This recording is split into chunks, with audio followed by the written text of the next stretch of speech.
Brian Wilson, Mary Catherine Ham, Brian Neiman, today's newsmakers, and you, the Morning Majority. 105.9 FM. AM 630. WMAL. 8:37 on the Morning Majority. Let's get right to it, because on the phone is the woman at the center of quite an interesting story that has a lot of people talking today. We are joined by the chairman of the National Transportation Safety Board, Deborah Hersman. Madam Chairman, thank you for joining us here on the Morning Majority. Hi, Brian. It's nice to talk to you. Okay, so yesterday the NTSB voted unanimously to make a recommendations to all the states that they basically ban the use of cell phones in the car, period. Are there any systems that would be in place that you would find acceptable to be used, like built-in systems, etc.? Well, our recommendation really focuses on portable electronic devices right now, the things that people bring into the car with them. And our recommendation is to ban all use except for in emergencies, and also for those devices like GPS that might help the driver with the driving task. Because we see, whether it's manipulating the device or the visual distraction, there's also that cognitive distraction that takes your brain away from the task at hand, and human beings just aren't good at dividing their attention or multitasking. Listen, the reaction has been pretty strong in some quarters. Are you surprised by that? You know, I'm not really surprised, Brian, because I think when we look back at many things that we've had to change with respect to culture and behaviors, it is difficult. Think back 40 years ago when seatbelt use was barely at 15%. And in a generation, we've really changed that, and we have 85% use rate around the country.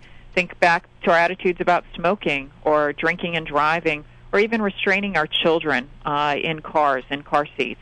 All of those things have taken a little bit of time to change, but I think it's about changing culture and how acceptable something is. And, you know, part of that debate is education and communicating about it and talking about it. The other part is putting together strong laws and regulations, and then the final one is enforcement. Well, we've talked about some of the other things that are acceptable on the road, such as having a conversation with someone in your car, or, for instance, changing the radio. I get confused when I don't really understand what the functional difference is between having a conversation with someone in your car and having one on a hands-free device, or, for instance, changing the radio station as opposed to changing the song on your iPod, which is plugged in your car. Sure. Well, you know, distractions are not a new thing. They've been around since the Model T's been around. Drivers have been distracted, and you can get distracted by a lot of things. And I'm the mother of 3 boys, and I can tell you that there are always going to be distractions in the car. But another passenger talking to you also has the potential to help you, to be kind of a co-pilot, to look out, to help warn you of situations, and also to recognize when you get very busy and you're in an intensive work situation, trying to merge into traffic or trying to make a left turn or doing something more complicated, they're not going to expect you to respond. They may expect a break in the conversation. And if you don't respond, they're not going to be bothering you. Hey, what's up? Why aren't you talking to me? And so I think you don't have that perspective from the person on the other end of the phone. We've seen accidents where people are talking on hands-free phones. And one was actually right here in the Washington area. It involved a motor coach. They were coming from BWI going down to Mount Vernon. And it was a low overpass bridge. There were signs ahead that told the bus driver that he needed to move over. He'd driven this route before. He was the second bus in a 2-bus convoy. He ran right into that bridge. He sheared the top of the bus off. It looked like a convertible. And when our investigators talked to him afterwards, they asked, did you see the signs? He told them not only did he not see the signs, but he didn't see the bridge before he hit it. And he was in a hands-free conversation. We've investigated scores of accidents where we've seen distractions. We've issued almost 20 recommendations.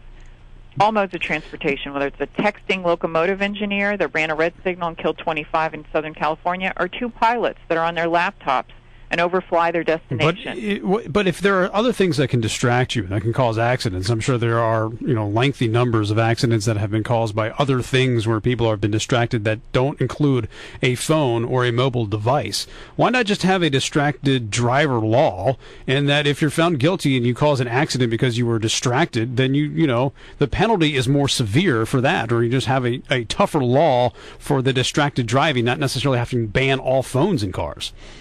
Well, I'll tell you that there are a lot of distractions, but I think this is a very specific and discrete distraction. It's one that's increasing. The number of texts has gone up over 50%.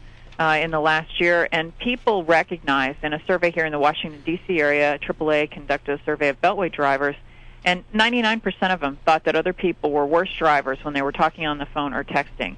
But over 50% of the drivers admitted to talking on the phone recently while they were driving, and over 20% had texted. And so I think people think that other people are not good drivers when they're texting or talking, but they don't necessarily self-reflect that.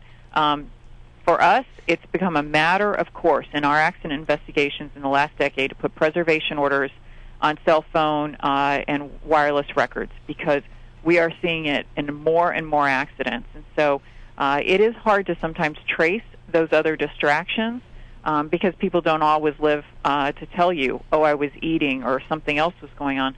But the wireless distraction and the communications, you cannot update your Facebook page. You can't be sending emails. What about CBs for truckers?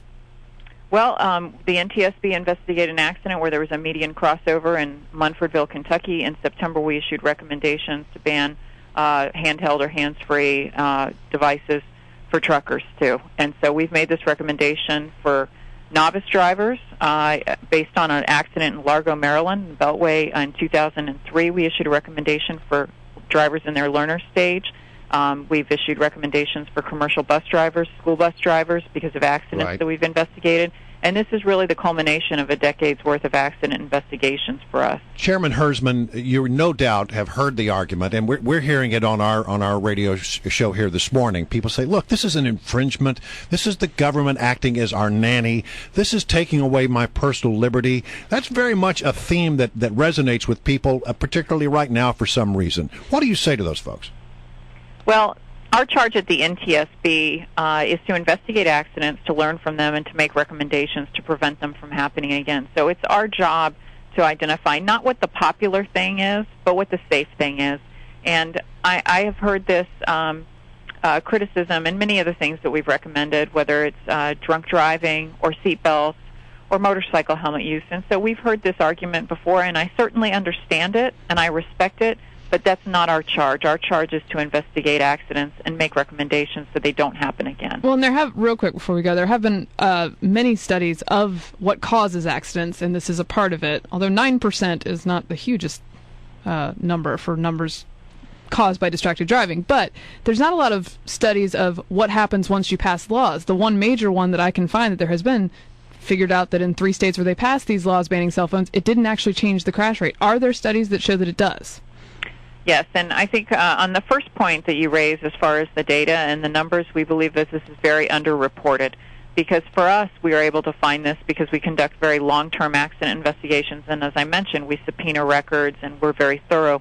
They don't always have the opportunity to do that in a roadside crash where they're citing the cause of the crash right there on scene, and certainly if people are fatal, they don't tell them that they've been using their phone, and many people who survive don't admit that they've been using their phone. I think on the second point, you talk about the data. We have plenty of data and plenty of studies that show that there are cognitive distractions and there's manual and visual distractions.